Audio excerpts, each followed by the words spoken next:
Hello everybody, welcome back to Puck Pals. My name is Noah, and today we are kicking off this preseason with some special guests who made a big impact in the Westboro community.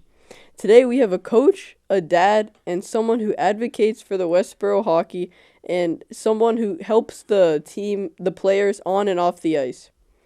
His name comes a lot last season in the podcast, and here we have him today. I'm glad to know him better. And we have Michael Cashman, or as I like to call Coach Cashman. Thank you for joining us today. I'm very glad you can make it on Puck Pals. Well, I consider myself part of Westboro royalty now that I'm on the Puck's Pal episode. Puck's Pal episode is great. I watched all the interviews last year. It was awesome. Obviously, I know a lot of those kids. I've been on the ice with them since 4 or 5. And you're doing a great job here, Noah. Maybe 15 years, you're going to be in the ESPN desk doing NHL Sports Center, retired NHL player. Noah, we're going to get his comments. You never know where this is going to go, but it's fun to watch you guys on the show for sure. Thank you so much. I hope I go on ESPN. That'll be really fun. I love it. The fact that you have Karen and the staff here it's just such a nice gift for the town of Westboro. It really is, and you guys are taking advantage of it, which is great. Yeah, and I'm really glad I can learn more about the players and people who support hockey like you. Sure. It's really nice to talk to you guys and learn more about you guys. Great. So let's talk about how you went up to where you are now. Okay. I think you're talking about did I play hockey as a kid and everything. Yes, I was born in Worcester, and Worcester Youth Pee Wee had about probably 1,100 kids in the program. It was a very big program. Everybody played, and they started us out in a lake, Indian Lake, pushing a little milk crate around, but I was here probably in an unusual time just because of Bobby Orr and the Big Bad Bruins. So hockey was popular anyway, but it really exploded when Bobby Orr came to town. So my brother played, I played. I don't think there was a kid in our neighborhood who didn't play hockey, so we had a lot of fun with it. Yeah, I'm actually reading a book, and it said that Bobby Orr, he made a big help in the hockey community. He changed how the sport was played. Yes, he was a puck-carrying defenseman, which is pretty normal today to hear that phrase, but scoring as many goals as he did, was unheard of at that point. And he really spurred it on. We had these MDC rinks. Now I think they're called DCR, but every town wanted to build a hockey rink in response to, Bobby Orr and the Bruins' popularity. So Naven, if you look, all those rinks were built in the 70s as a response to, the Bruins' fame and Bobby Orr. So it was a fun time to grow up for sure. Did you watch the Bruins games? Did you see Bobby Orr play? Yeah, we only had 3 channels. You know what I mean? That was it. 7:30. You'd hear the music. Da-da-da-da, da-da-da-da. Anybody from 40 to 80 knows what that is. Fred Cusack, and of course you always thought they were going to win, but they were exciting to watch. So they really kind of took New England by storm. That's nice to hear. It was fun. Did you play for high school for Worcester or colleges? I went to St. John's in Shrewsbury. I actually got pulled from hockey when I was 11. It was I call it the first adult conversation I ever had in my life when my parents talked about this thing called money, and they didn't have enough to spend on hockey. So, don't cry for me, Argentina. I played football and baseball, and I had a great career. I love playing sports. I played in college as well. And, you've got that group of friends that you just know so well. So it always, it certainly bothered me because I loved hockey, but it was one of those things. My father was a teacher. Thank you, teachers, when you go to school tomorrow, because they do it for the love of teaching. It's a vocation. You don't get into teaching to make money. So my father was a teacher, and my mother stayed home to raise us, and that was kind of it. But I did take it up in college because I went to school, a small school, but I went to school in Maine, and a lot of my roommates were from Wisconsin and Minnesota and Chicago, and we had a couple pesky Canadians, and they were always looking for people to play hockey, and there was a rink right down the street. So I got back into it in college in the 20s. I did move around for jobs in warmer climates, but when I came back, I started playing again in South Boston, the Murphy rink right down the road. So I've always kind of kept my toes in the game, and I always love watching it. And it's just a lot, as you know, it's a lot of fun, right? Don't you love hockey? Yeah, I like hockey, especially you get to meet new people, and you can be creative in the game. Yes. And it's really fun to play. It is fun, and you touched on creativity. It's not the same thing, or go to a spot in the ice, etc. It's constantly changing from offense to defense. It's just a fun, fast game to play. So it's not for everybody. It's a tough game. Not everybody can play hockey, but for the kids who do play, it's a lot of fun. Yeah, as we were saying, Bobby Orr, he like made it more creative because before it was mostly like it was very repetitive because you just played your exact positions. But then once Bobby Orr came, he started like skating with the puck and scoring a lot more. Yes, fun to watch. Really changed the game for sure. Yeah, it must have been. Yeah. So you went to Maine for college, and you had some different roommates. You said they're really nice, and you met with them a lot.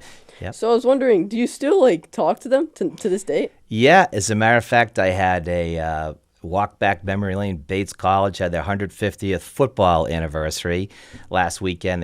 They kicked off a new field, a scoreboard and stuff, but I could not make it up there. I was traveling for business. And I visited Thomas, my second one, at Indiana University for a couple days that weekend. But I had a lot of friends that were going up to Maine to see the unveiling of the new board or whatever and kind of celebrate the 150th anniversary. They beat Amherst in like double overtime. I heard it was a crazy fun game to watch. So yeah, it's Division III. It's not Michigan Notre Dame, but I had a lot of fun playing, and of course I made some great friends for sure. That's really nice to hear. Yeah, all sports are really nice. You get to meet new people. It's like hockey. It's like you get to meet new people. It's really fun to play. It is. Do you have any memories from when, like, maybe any sport that you remember? Memories. Oh boy, I had some great memories. We really as hockey. I think the one thing Worcester did was we played a Canadian team every year, and we went and stayed with them for a weekend, like lived with them, and then they came down and stayed in my house, which was so much fun. They used to kill us in Canada because they didn't allow checking till like 14. They were so worried about skill development. So they'd skate us out of the rink for a couple games, and we get a couple penalties because you could check from squirts on when I was a kid. So, they kind of took it to us the first weekend. Then we'd bring them down here, and they weren't used to being checked, and we'd put them through the board. So played more physically, I should say. So we'd beat them by a couple goals. But it wasn't lost on me that they were so skillful that we really had to work on our edges and passing, and if we wanted to play at that level, that's my one of my greatest hockey memories. As far as football, I mean, I had some really great teams I was on at St. John's, baseball, football. In high school, St. John's, I think my junior year we were a really, really good team. But I love sports. My parents love sports. It teaches some great lessons. I know somebody probably a lot more eloquent than me has talked about it, right? But learning to work together as a team and having a goal, all those things really help you in life. Later on, your family unit. I mean, life is a team sport. Business, you work with other people. So sports is a big part of my life, and it's fun. It's just a lot of fun to play, and I love competing. Competition never goes away, and it's just fun to compete. And the court, the ice, it doesn't matter. It's just I've really enjoyed it. I know. You told me. I think it was maybe last season or maybe one before that you said you should play multiple sports because then you can warm up different muscles that you play. Yes, I'm a big proponent of that, and I've had 3 real life experiences now with Connor, Thomas, and Aiden, and the youth sports, well-meaning sometimes, coming and saying, oh, you have to play soccer for 12 months or hockey or lacrosse, and it's not good for the kids. I think you develop different muscles, different coordinations, coordinating different movements. I just think it matters, and I think an overall athlete, if he or she chooses to eventually focus on one, they're better overall athletes for it. And I think of some of these kids this year who are seniors who are multiple sport athletes, tend to be the better overall players. So yes, I'm a big advocate. I think it prevents injury, and it should be fun. I love playing football. When football season was over, I loved playing hockey, and when hockey season was over, I loved baseball so much as a kid growing up. So it was nice to change it out versus, hey, you should play spring baseball or spring hockey or play a summer league hockey and play in the fall for it's too much, I think, and I think it weighs on the fun aspect too. It becomes more job-like than just having fun as kids, and that's what you guys should be doing. Yeah, definitely. I actually wanted to play football this season for for the gibbons. Okay. My parents didn't let me. It's a little too harsh. I But love it. I want to be like a wide receiver or receiver because then you go in and then you just run. Yeah, I like you in the open field with the ball. I think we'll have to work on your parents. They let you play hockey. I mean, I love that they're from Brazil, and soccer is such a it's a worldwide the most favorite sport worldwide. But of course, in Brazil, it's something at the next level. The fact that they're so enchanted with you guys playing hockey, and they're so supportive, and they're always there. It's probably a foreign sport to them, but now I think your father's watched enough of it where he knows how the game's played and has an opinion like most good parents. So I think it's great that you guys are playing hockey, and I think they really enjoy it. I really do. I really appreciate them too. They teach me a lot, especially when I play like a game that I did like decent or not that good. They give me some tips from all their experience, which I really appreciate. That it helps me get better. And Sure. my brother also, like he plays for he's a junior now and he plays with the high school, and he really gives you some tips after those games too. That's important. That's nice. That's nice. You can accept it that you're coachable. That's important for a player. That's how you get better. You're absolutely right. Now that you're getting older, I know that hockey is definitely a sport that's very harsh, and I was wondering if you still play now with some people. We did last year. My team kind of disbanded. They were all getting hurt because we are getting so old. But no, I still play pickup. It's still fun. I mean, as much as I love football and baseball, it's tough to play when you get out of high school or college because, getting 20, 30 people together. But things like hockey and golf are lifelong sports. I mean, you can play it forever. Of course, the level changes a little bit. You're not on the A team. You might be on the C and D league. But it's just fun to get out there and exercise. And, I enjoy playing with the guys. We have a lot of fun. It must be really fun. It is fun. It is After fun. playing, whenever in your prime, it must be really fun to play after. It's fun till you see the video and you say, "Oh my God, could we be that slow?" That's pretty much usually the first response. But no, we have a good time. We get out there, get the heart rate up, and call it a day. So I enjoy it. I really It must do. be really nice. Yeah. So I was wondering, what made you stay connected to hockey after you graduated college? I moved to a few different cities, and if you look for the local rink, you always meet somebody. Some guys and girls I work with played hockey. When I came back and Amy and I got married and started having kids, Connor was probably 3 or 4 watching a Bruins game, and he said, "Hey, I like to learn how to skate." I was like, "Okay, we'll take you out." My wife played basketball. She was captain of the basketball team. She was like, "What is this? Pads and skates and a helmet. This is crazy. All you need is a pair of sneakers for basketball." But Connor really took to it. He liked it. Then, of course, Thomas wanted to do it because the older brother did it. And then, Aiden had his nose pressed against the glass when he was 2 or 3 saying, "I want to get out there." So it just kind of took on a life of its own. They played a lot of other sports. I don't think I ever said, like, you have to play football or hockey, but we let him play everything. We let him play basketball, lacrosse, baseball, and I think that's the right thing to do. And then they had to make the choice in high school, given the season, which sport they were going to play. But it worked out well, and I think Connor kind of led the way with the first ask of, I like to get on the ice and try this sport out. I don't know, maybe for football or baseball, but there's a age gap, which I don't think they can play together. But once Connor and Aiden got into high school, they all played together in one game. Yes, they did a couple times. Chet Hallis and I went to high school. He was a year ahead of me at St. John's, so I know at the end of the season he put them on the same line, which was fun to see. What Yeah. was it like seeing all of them together? It was great. It would have been better if they scored, but no, I'm only kidding. I agree. Actually, Thomas hit the post or something, but they had been skating in the backyard forever, so they had been playing with each other for a while. So for me, it was obviously a lot of fun. It was great. Speaking of that, what was it like seeing Thomas and Aiden in the penalty box? Probably my most proud sports moment. I was of course, their mother was like, "Those were terrible calls. They don't deserve it." I was like, "Of course," but we took a picture and had a pretty good laugh that night. It happens. I always tell them to compete and play a physical game.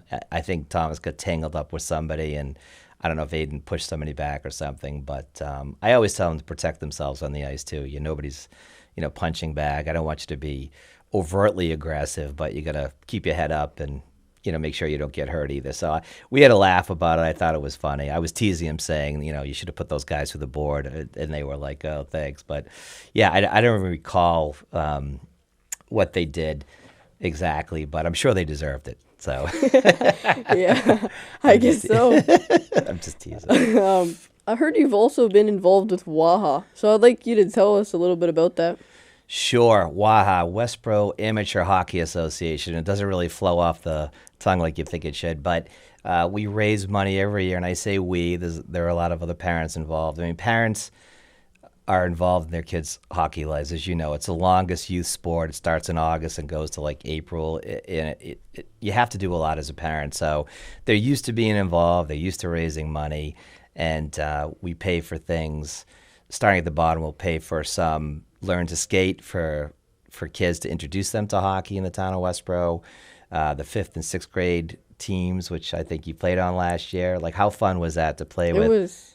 It was really fun. It was I got fun. to play with people I knew from school. Good. It was And really fun. that's really, I mean, there's so many youth teams out there now, and everybody's dispersed. So to get you guys on one team from the town of Westboro is really kind of neat. We do it for the 7th and 8th grade. We try to defray the costs of the team membership, which keeps climbing because hockey's getting so crazy. We like to pay for the captain's practice, which are 10, 11 weeks, Sundays. Which ice is expensive. It's $3-4 grand a year. So we want to make sure we cover those costs just to ease the burden a little bit on parents. So we have some fundraising. We do the 50-50 raffle, which a lot of people sign up for, and then we have a Super Bowl. So we're always trying to think of new creative ways to raise a buck to make sure that that hockey's developed in Westboro and supported, because it's become such an expensive sport for parents and kids. So And I really appreciate that because you guys are doing a lot for the town of Westboro. You guys are paying for a lot. I definitely met new people from my school, and it's really fun. It's fun to have like more games and play with people. It's really fun. Thank you so much. Oh, of course. You're so welcome. It's so kind of you to say. And I took it over from Fred Riley. He did it for years. I'll pass it on, this year to somebody who's 8th or 9th grade parent. So it takes a village, and they'll have some fresh eyes and attack it differently, and it'll keep on going. So that's good. I'm glad you're enjoying it. That's the whole purpose.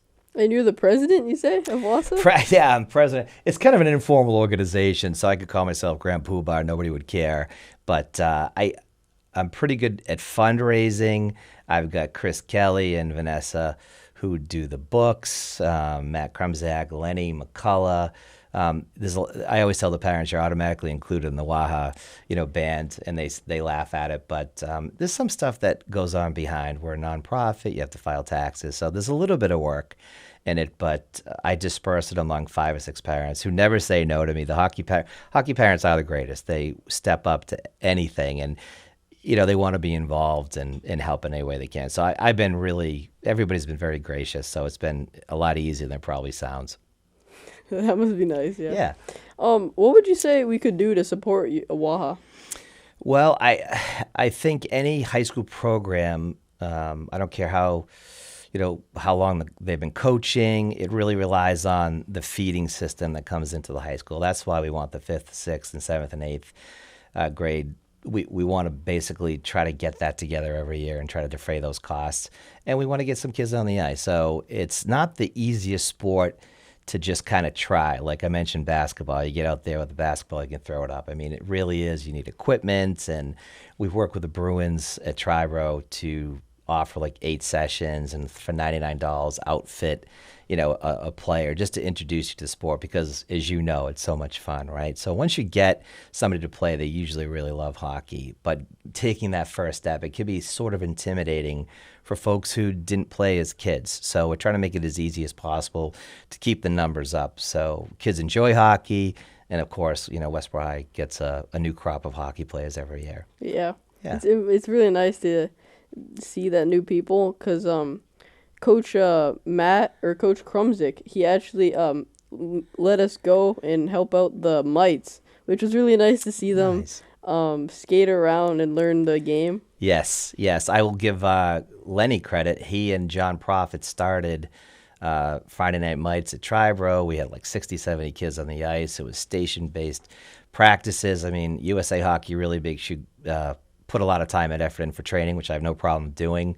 And they were really, it was not the way I grew up playing hockey. We basically scrimmaged the whole time. So the small area games, a lot of touches with the puck, skating skills, all that stuff was new, and they really kind of pioneered it. And I love mentioning Tom McDermott because he has an older son who did not have that skill set, and Connor came up and did have Friday Night Mites, and what a functionally better player his younger kid was, due to the way we were coaching. So, and I learned a lot from other coaches over the years. I never was the head coach for one kid all the time. I switched it up. I'd be Connor one year, Thomas, then Aiden, only because I didn't want them to have to be in therapy. Like my father's been my head coach for 10 years.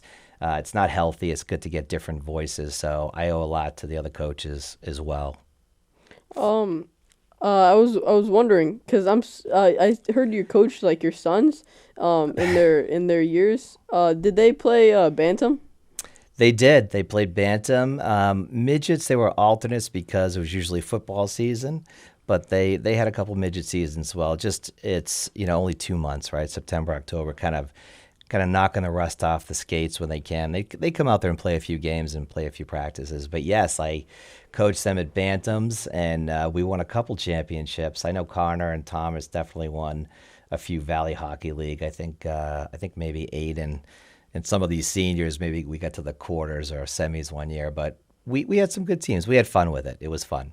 So since you coached bantam, I was wondering, what advice would you give to a younger ranger like me that's stepping up from like peewee to bantam? Sure. So checking's kind of a new dimension, right? And coaches, always hollering, keep your head up, keep your head up. I mean, there's a reason for that. They're trying to, when you're coaching squirts, you're trying to get them ready for peewees. Peewees, you're trying to get them ready for bantam. So I hope your peewee coaches have had some, off-ice training where you're pressed up against the boards with equipment, stick on the ice, 2 hands using your shoulder. But the best thing to do is to keep your head up, keep your wits about you, and then just work on your edges and becoming a better athlete. So, in my house, we call that BFS, bigger, faster, stronger, right? You don't have to be an NHL linebacker, but every year you should be putting on, not you now, but in high school, 10, 12 pounds of muscle. You have to become a better athlete to get faster. It also helps with injury prevention, and you're going to work on your skills. It's up to you. Mommy and daddy aren't going to force you to do it anymore. Are you going to play your 3rd or 4th hour of, Xbox, or you're going to go out and take your 200 shots, on the net? Those things kind of separate, I think, like the very, very good high school players from kind of the average high school player. It's the time you put in. But becoming an overall better athlete is very important, especially as you get older. So, will I see you by the rink this season for Mill Pond games? Or oh, absolutely. I do usually go to the first one just because I usually have the shirts. So you'll definitely see me in a couple for sure. I love them. I think it's like the purest form of hockey, bringing all the kids together from different leagues. 7th and 8th graders. It's just a lot of fun seeing what's out there and seeing what's coming up. Seeing which kids are going to play in high school and the talent level. But it's about fun. Well, hopefully you guys are having fun with it. Yeah, we're definitely having so much fun. Good. That's important. So now we're gonna start to wrap up here. So we have some fun questions for you here. Hit me with them. I'm on a roll. If you could play a varsity game with all 3 of your sons, yes, what would your positions be? What would you guys do? Connor was a stay-at-home defenseman. He had great edges, and he had some length, and he could really check. He played forward his junior and senior year because that's where the team needed him. He never complained about it once, so I love that. I always said to my kids, you play with the coaches, think you got to do the best for the team, and he scored some nice goals and had a lot of fun. But I'd put him on defense. I would definitely be center. I can still win faceoffs better than Thomas and Aiden. That's not really true. But I'd put them on wings. I mean, Aiden, they could both play offense and defense. I think that's something I did coach. I'd put somebody I just want to play left wing. I'd make them play defense because if you know how to play defense, you'll be a better offensive player. And when you get to high school, if there's 17 forwards and 3 defensemen, wouldn't it be great to say to the coach, hey, I can play defense too, coach, if you need me to. So it's a luxury to have, players, some of the seniors like Jackson Kelly or Sawyer, who I know play forward most, but they could play defense as well. So it gives the coaches the ability to move kids around without really getting hurt out there. So I love the senior class. But yes, I'd have Connor on D. Amy skates, but more of a hoops player. So I'd probably suit her up for goalie. You know what I mean? Get her in there. Make sure she had enough padding. I'm not an animal knower, but so that would be fun. I'd probably last for like 2 shifts, and then they'd have to call the ambulance for a heart attack. But yeah, that's probably what I go with. Should do the quick changes. Quick changes, 12-second shifts. Yeah. I mean, if it works, it works. If it works, it works. Exactly. I would be moving my legs for 12 seconds. I'll tell you that. Yeah. Yeah. Then that would be it. Yeah. So another question we have for you is, if you could pick one thing every hockey fan should do this season, what would you do? One thing, I would love the Westboro hockey fans to be louder. Right? I know this is constant, be a good sport. You can be a good sport and still be loud. We need to create a home field advantage, for lack of a better phrase. So you go to other rinks, the kids are loud and getting them going. I think if you're playing a sport, especially high school hockey, you feed off that energy. You feed off, kids and your fellow student athletes yelling and screaming for you. So I think that's really missing sometimes is some of the Westboro home games. The parents are kind of sitting there, and some kids go, but they're kind of quiet. I think it's time to raise the volume and get excited about playing hockey. That doesn't mean saying anything foul or throw anything on the ice, but more fan support. And I think I've seen that develop in football the last couple of years. They've had some success where their fans are coming and they're a little louder. It's important. Would you, when you're playing, do you want people cheering for you, or do you want it like quiet like church? I think you probably want to. Yeah, I have to agree with you definitely, because I've seen like when they score, they like bang on the glass, but I think they need to be a little more louder for them to cheer up the players. Yes, I would love to see a little bit more volume from the fans, but we do get a lot of support from the fans normally, so it's nice to see the kids show up. Yeah, it's really nice. What are your goals this year for hockey? What do you want to do? My goals are to keep my head up. I do, but like I want to be like more comfortable with it. Sure. And checking better. Yeah, you could take a checking clinic, and next Wednesday Matt Krumziak and Lenny are bringing in the Holy Cross coach, some other guy who plays for the Railers. I wish I knew their names, but it's going to be an hour-and-a-half checking clinic. So why don't you come? Why don't you come and see what they have to say and learn a few things? And it's about body positioning. If your edges are good, you tend to be a better checker because you can be more agile with your body and kind of control it. But don't be afraid of it. You'll be fine. But do keep that head up. Okay, thank you. It's really nice to talk to you today, Coach Cashman. Thank you so much for being here. I'm really happy that I heard about your story and the days you played. And I think we're all happy to learn you better. And when we see you at the rink, we'll definitely say hi. Please do. I love seeing you guys at the rink. And again, you're doing such a great job with this. I love watching it. It's so entertaining. And I want the seniors. It's not all about the seniors. It's about the Westboro High School hockey team. And I want everybody to do well. But the senior class means a lot to me. They've been on the ice since they were 4 or 5-year-old mites, and they've got some talent this year. They've got a nice combination of speed. I want them to shoot more and score more, but I really think they're going to have a very good year. I really do that. I really do. And we lost TJ in net, but Tristan's a heck of an athlete, and he's going to be a good goaltender. So I'm excited to see the kids play. I really am. So speaking of the seniors and juniors, we need a competition to do. Okay. So we need like ideas. Do you have any ideas we could do? I love the tape in the stick and seeing how fast they could do it. I'd have to think. Let me noodle on that a little bit. I would love. I would love maybe a whiteboard quiz where you put 5 players on the ice and say, hey, the puck's here. Where do you go? What's your responsibility? And see who answers it correctly. Check out their hockey IQ, if you know what I mean. Yeah, we'll see. Well, maybe we can get on the captain's practices and quiz them. Yeah, that would be a great idea. Bring them over one at a time and ask them why they got a penalty. Maybe, show some video of last year and say, what are you going to do to make sure you don't do this again, or something like that. But yeah, they're a good-natured bunch. So let me think about it. We'll come back with something challenging for them. We'll definitely bring you back on the podcast. Oh, that would be great. So thank you so much, guys, for tuning in with us. Thank you, Coach Cashman, for being here. Of course. Thanks for having me. This has been a lot of fun. It's been really fun talking to you. Yeah. So thank you, guys. Stay tuned for the next episode.